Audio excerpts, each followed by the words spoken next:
చేతిలో సామాజిక అస్త్రం నెంబర్ వన్ నెంబర్ వన్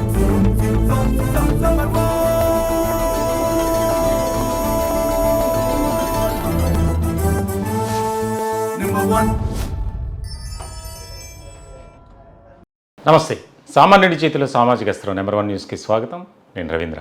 ఆంధ్రప్రదేశ్లో ముఖ్యంగా ప్రభుత్వ ఉద్యోగులు ఇప్పుడు ప్రభుత్వంపై ఒక సమర భేరి మోగించనున్నారా అంటే ఎస్, అవుననే సమాధానమే వినిపిస్తోంది. ముఖ్యంగా ఆంధ్రప్రదేశ్లో కూటమి అధికారంలోకి వచ్చిన తర్వాత జరుగుతున్న పరిణామాలు మనం చూస్తూనే ఉన్నాం. ఇలాంటి సందర్భంలో ఎన్నికలకు ముందు కూటమి ఉద్యోగులకు ఇచ్చినటువంటి హామీలు గారి చేసినటువంటి వాగ్దానాలు, ప్రధానంగా రాష్ట్ర వ్యాప్తంగా ఉన్నటువంటి ప్రభుత్వ ఉద్యోగుల సమస్యలను పరిష్కరిస్తాం, అలాగే పెండింగ్ ఉన్నటువంటి బకాయిలను కూడా విడుదల చేస్తాం, ముఖ్యంగా ఏదైతే ఉద్యోగులకు రావాల్సినటువంటి బెనిఫిట్స్ ఉన్నాయో వాటిని కూడా మేము త్వరితగతిన చేస్తూ వెళ్తాం అని.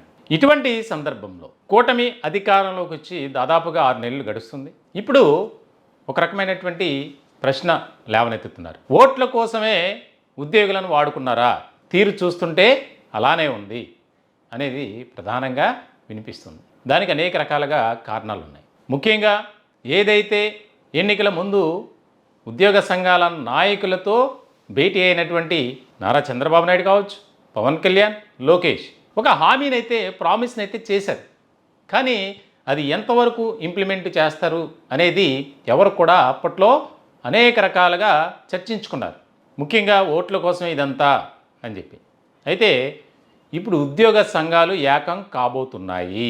ఇదే ఉద్యోగ వర్గాల్లో ఎక్కువగా చర్చ నడుస్తుంది. ముఖ్యంగా తాడేపల్లిలో తాజాగా జరిగినటువంటి కొన్ని ఉద్యోగ సంఘాల నేతల కీలక భేటీ జరిగింది. ముఖ్యంగా ఈ కీలకమైనటువంటి భేటీకి లీడ్ చేసినటువంటి వ్యక్తి వెంకట్రామరెడ్డి. ఉద్యోగ సంఘాలను లీడ్ చేస్తున్నటువంటి వెంకట్రామరెడ్డిని ప్రభుత్వం సస్పెండ్ చేసింది. దానికి ఒక కారణం ఉంది.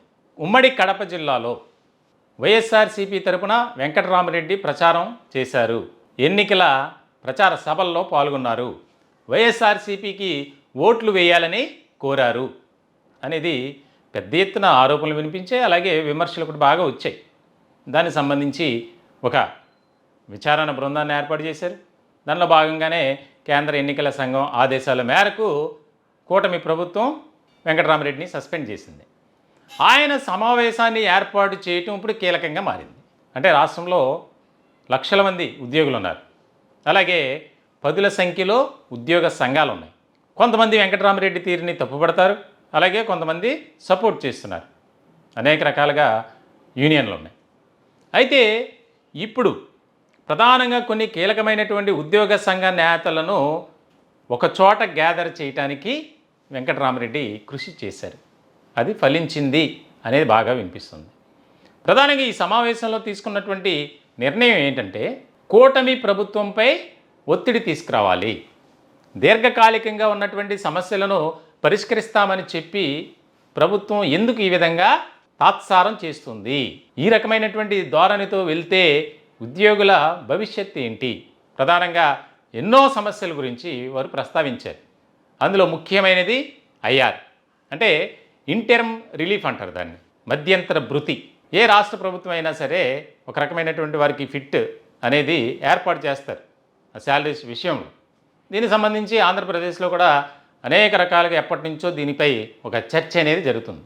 మేము అధికారంలోకి వస్తే వెంటనే ఉద్యోగులకు ఒక మంచి ఐఆర్ అనేది ప్రకటిస్తాం అని చెప్పి అన్నారు. కానీ దానికి సంబంధించి ఎలాంటి నిర్ణయం తీసుకోలేదు. ఇప్పుడు ఏదైతే వెంకట్రామరెడ్డి ఆధ్వర్యంలో జరిగినటువంటి సమావేశం ఉందో, ఈ సమావేశం, ఈ కీలక భేటీలో తీసుకున్నటువంటి నిర్ణయాలు ఉన్నాయి కదా, వాటి మీద ఇటు రాజకీయ వర్గాల్లో, ఉద్యోగ వర్గాల్లో ఆసక్తికరమైనటువంటి చర్చ జరుగుతుంది. ఇప్పటికే ఆయన సస్పెండ్లో ఉన్నారు. అంటే ఉద్యోగులపై కక్ష సాధింపు చర్యలకు పాల్పడుతుంది ఈ కూటమి ప్రభుత్వం. అనేక రకాలుగా రాష్ట్ర వ్యాప్తంగా వందలాది మంది ఉద్యోగులపై అక్రమ కేసులు బనాయించారు. ఆ కేసులు ఎత్తివేయాలి. అలాగే మహిళా ఉద్యోగులకు భద్రత అనేది కరువైంది. దానికి సంబంధించి కూడా కీలకమైనటువంటి ప్రకటన చేయాలి. ఏదైతే పెండింగ్లో ఉన్నటువంటి బకాయిలను విడుదల చేయాలి. అట్లాగనే ఐఆర్ ప్రకటించాలి వెంటనే. ఇంకా ఎన్నో సమస్యలు ఉన్నాయి. వాటిని ప్రాధాన్యత క్రమంలో పరిష్కరించడానికి ప్రభుత్వం ముందుకొచ్చి ఒక ప్రకటన చేయాలి. లేదంటే ఆందోళనను ఉధృతం చేస్తాం. ఇప్పుడు ఇది ఏ రకమైనటువంటి పరిణామాలకు దారి తీస్తుంది అనేది చాలా ఆసక్తికరంగా మారినటువంటి వ్యవహారం. ఎందుకంటే వెంకట్రామరెడ్డి ఆయన ఒక రకంగా వైఎస్ఆర్సీపీకి వీర విధేయుడిగా పనిచేసినటువంటి సందర్భాలు చాలా ఉన్నాయని గతంలోనే ఉద్యోగ సంఘాల్లో ఒక చర్చ జరిగింది. ఉమ్మడి కడప జిల్లాలో ఆయన ఎన్నికల ముందు ప్రచార సభల్లో పాల్గొన్నటువంటి సందర్భంలో ఆయనపై వేటు పడింది. మనందరికీ తెలిసినటువంటి అంశమే అది. సో ఇటువంటి క్రమంలో ఇప్పుడు తాజాగా జరిగినటువంటి భేటీ, ఇటు ఉద్యోగ సంఘాల్లో ఒక చర్చ జరుగుతుంది, అలాగే ప్రభుత్వంలో ఉన్నటువంటి పెద్దలు కూడా విభిన్న స్థాయిలో చర్చించుకుంటున్నారు. మరి ఏ రకమైనటువంటి పరిణామాలకు దారి తీస్తుంది? మరి ఉద్యోగ సంఘాలు ఏదైతే మీటింగ్ పెట్టారో దానికి ప్రభుత్వం కట్టుబడి ఉంటుందా? ఏదైతే కూటమి నేతలు ఎన్నికలకు ముందిచ్చినటువంటి వాగ్దానాలను కానీ హామీలు కానీ నెరవేర్చుకోవడానికి వారు ముందుకు వస్తారా? లేదా ఉద్యోగులు ఎదుర్కొనే సమస్యలపై వారు ఇంకా ముందుకొచ్చి మాకు న్యాయం చేయకపోతే మేము ఈ యొక్క ఆందోళనను తీవ్రతరం చేస్తాం అని చెప్తున్నారు ఒక పక్కన. మరి ఏ రకమైనటువంటి పరిణామాలు చోటు చేసుకుంటాయనేది చాలా కీలకంగా మారినటువంటి అంశం. ఈ టాపిక్పై మీ యొక్క విలువైనటువంటి అభిప్రాయాలు, సలహాలు, సూచనలు కామెంట్ రూపంలో తెలియజేయండి. దయచేసి మా ఛానల్ని సబ్స్క్రైబ్ చేసుకోండి. Thank you.